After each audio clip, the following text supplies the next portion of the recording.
네, 여러분 안녕하세요. 주식의 소리의 소리입니다. 제가 주식시장 하루 떠났다고 시장이 아주 난리가 났네요.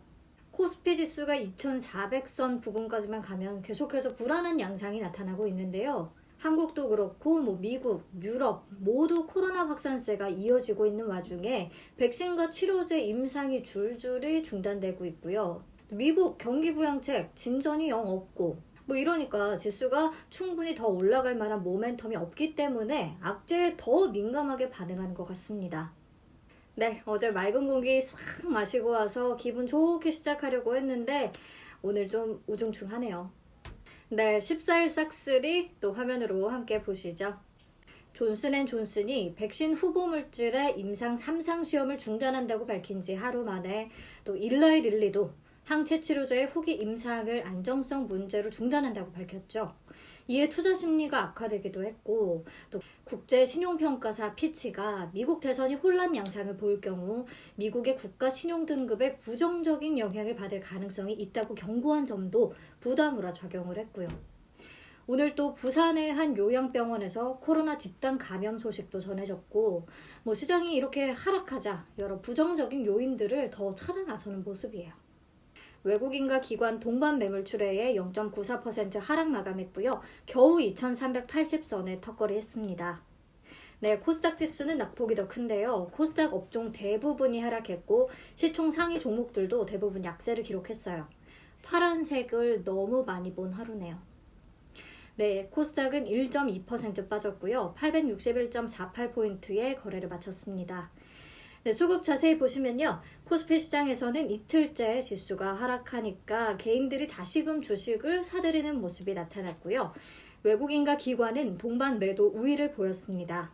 특히 기관의 거센 매도세가 지수를 끌어내렸네요. 코스닥 시장도 마찬가지인데요. 개인만이 사들였고 외국인 기관은 동반 팔자세를 보였습니다. 외국인은 3거래일, 기관은 4거래일 연속 순매도를 기록하고 있어요.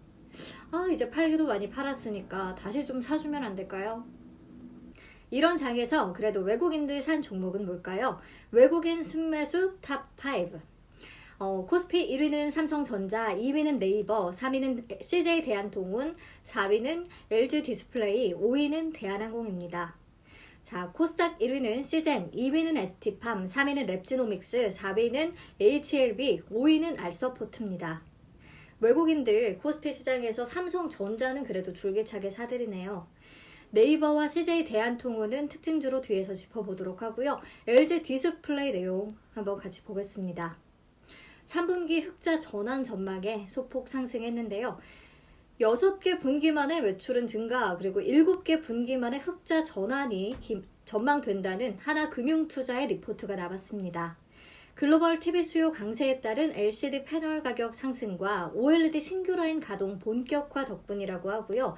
특히 모바일 패널은 글로벌 스마트폰 수요 회복과 또 북미 고객향 신규 OLED 패널 출하가 본격화되면서 적자폭이 대폭 축소될 것으로 예상되고 있습니다.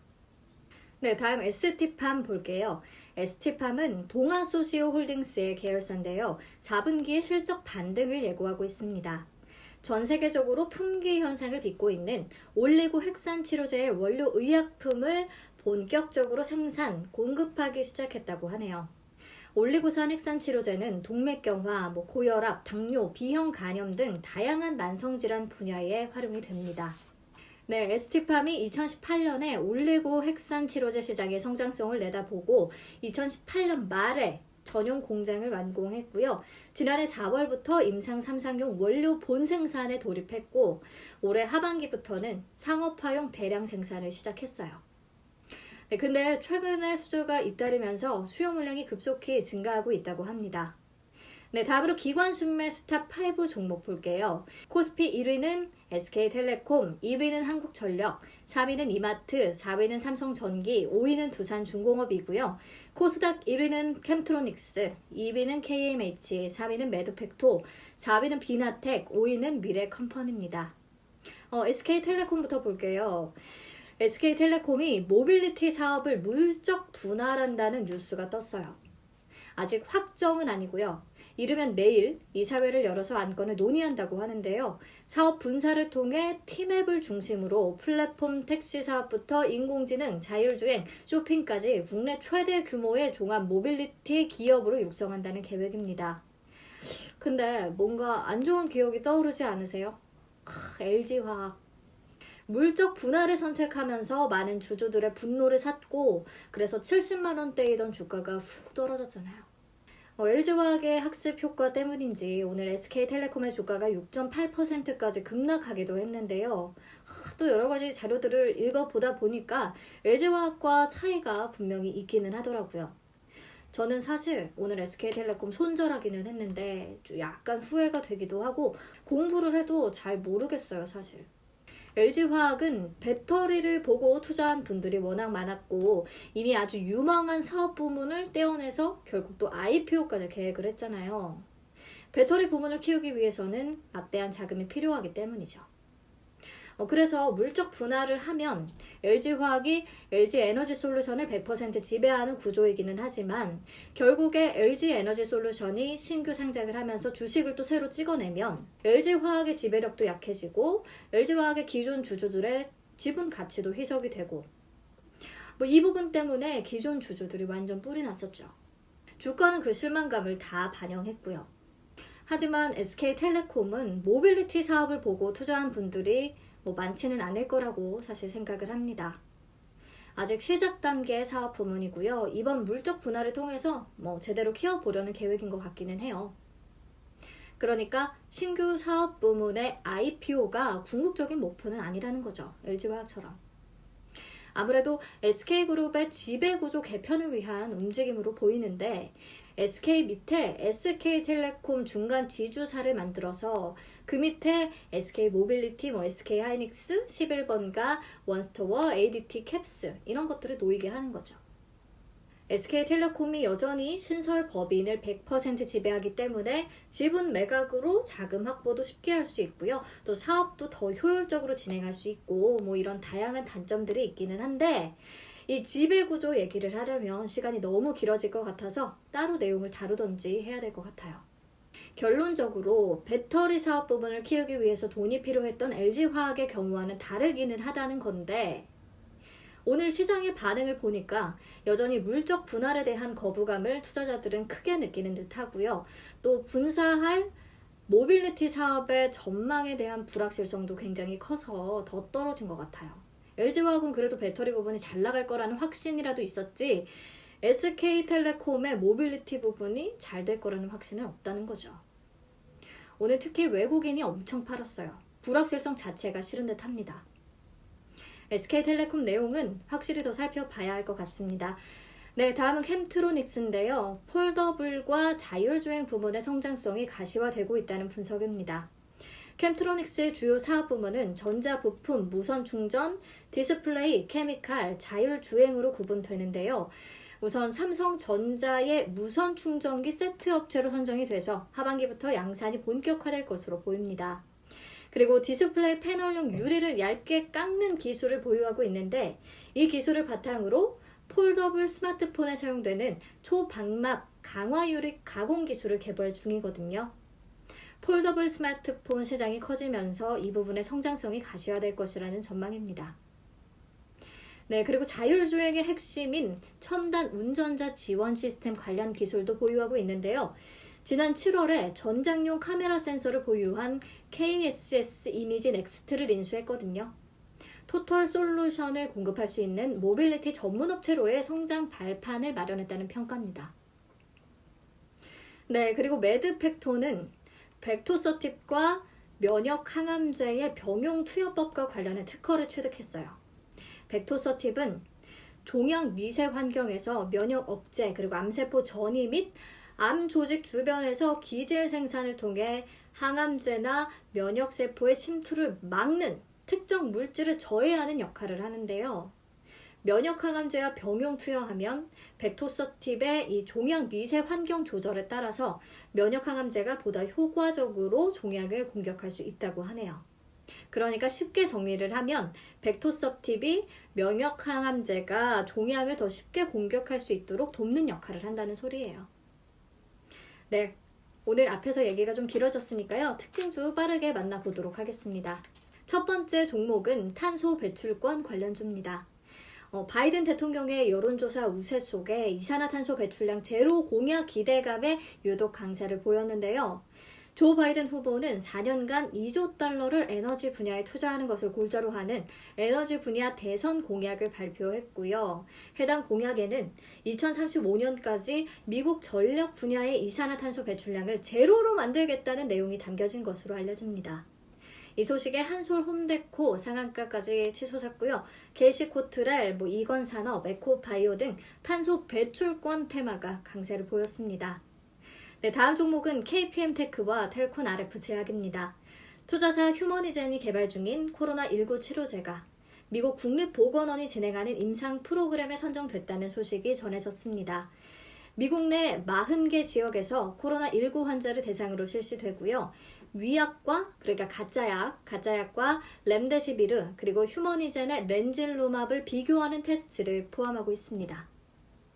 이 소식에 컨소시엄을 구성해서 휴머니젠에 투자한 바 있는 KPM테크와 텔콘 RF 제약이 시장에서 오늘 부각된 모습입니다. 네, 다음은 SK바이오팜인데요. 어제 장마감 후에 일본의 오노약품공업과 기술 이전 계약을 체결했다는 공시가 떴죠. 뇌전증 신약 세노바메이트의 일본 내 개발 및 상업화 권리 이전이 내용이고요. 총 기술 수출 금액은 약 5,788억 원 정도입니다. SK바이오팜은 상장할 때도 이 뇌전증 신약이 이미 미 FDA의 승인을 받은 바 있어서 굉장히 주목을 받았는데 결국에 또 한 건 해내네요. 네, 마지막 특징주는 네이버와 CJ 대한통운입니다. 일부 언론에 따르면 네이버가 CJ 대한통운에 대한 지분 투자를 검토 중인 것으로 전해집니다. 4천억에서 8천억 원의 투자를 통해서 CJ 대한통운 지분 10에서 20%를 확보하고 2대 주주에 올라설 가능성이 제기되고 있는데요. 이번 지분 투자는 네이버의 쇼핑 사업이 급속 성장함에 따라서 물류 부문과의 시너지를 위한 것으로 풀이되고 있습니다. 확정된 내용이 아니기 때문에 더 지켜봐야 할 것 같아요. 네, 다음으로 오늘장 거래량 급증 종목 보시면요. 우선 이건홀딩스, 한솔홀딩스, 이건산업, KC그린홀딩스, 에코바이오 모두 탄소 배출권 테마고요. 8위의 KMH는 경영권 분쟁 본격화 전망에 그룹주가 일제히 급등했는데요. KMH의 2대 주주였던 KB자산운용이 지난 8월 보유 지분을 키스톤 PE에 넘기면서 경영권 분쟁이 발발했고요. KMH 측이 경영권 방어를 위해서 신주 인수권부 사채 발행을 통한 지분율 확보, 임시 주총 소집을 통해서 대응하고 있는 것으로 알려집니다.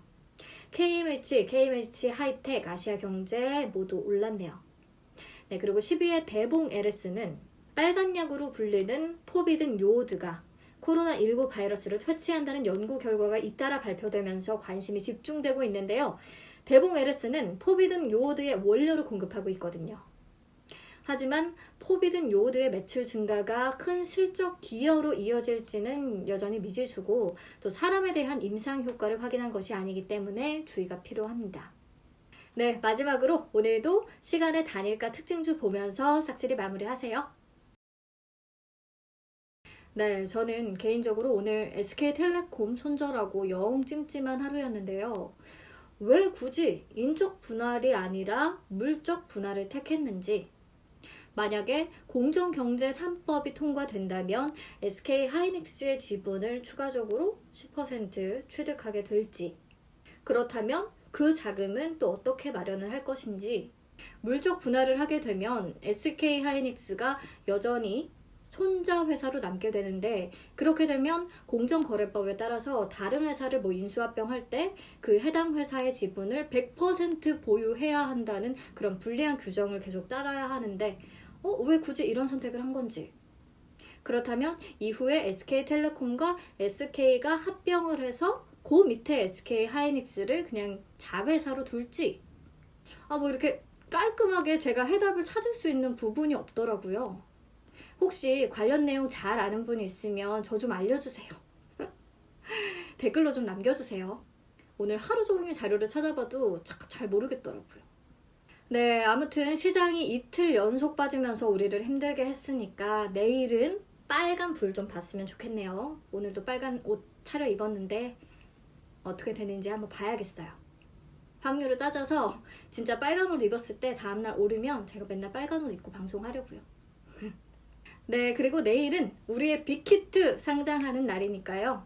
더 활짝 웃으면서 여러분들 만날 수 있기를 제발 바라볼게요. 그럼 내일 우리는 다시 또 만나요.